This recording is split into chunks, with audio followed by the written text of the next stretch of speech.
It's rain wet streets, it's nights like this with fog rolling in, cars, faceless people going by doing the things that they're doing. There's something kind of hypnotic about it.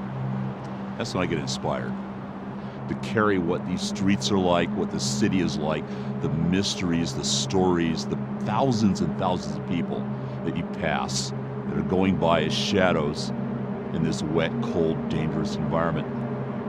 I wanted to grab that. I wanted to take it into the future, and where I took it was Cyberpunk. What I loved was the fact that it was a combination of dystopian society, a lot of technology, with this really great overlayer of almost film noir.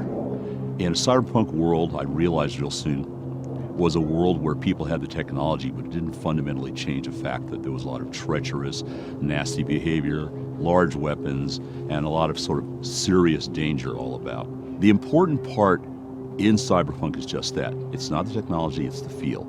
It's getting that dark, gritty, rain-wet street feeling, but at the same time getting that rock and roll, lost, and desperate and dangerous quality. Cyberpunk is about that interface between people and technology, but not in that transhumanist way where it's all about the technology changing or improving them. It's about how people use things.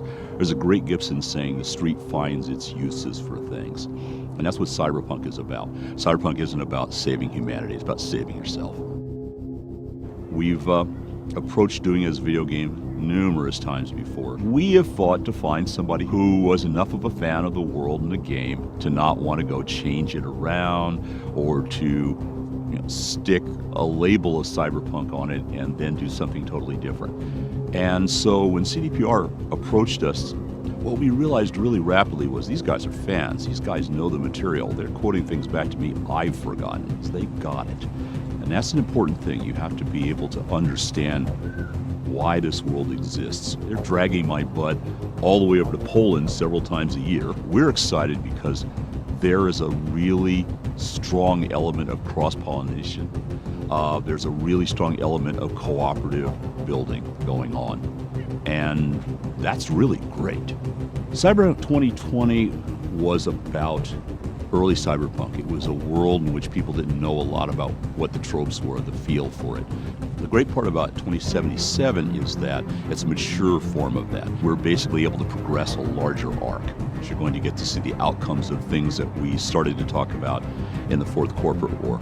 And we're going to be able to let players who've played the previous game to see how those progress, see where they go to, and how they'll shape them.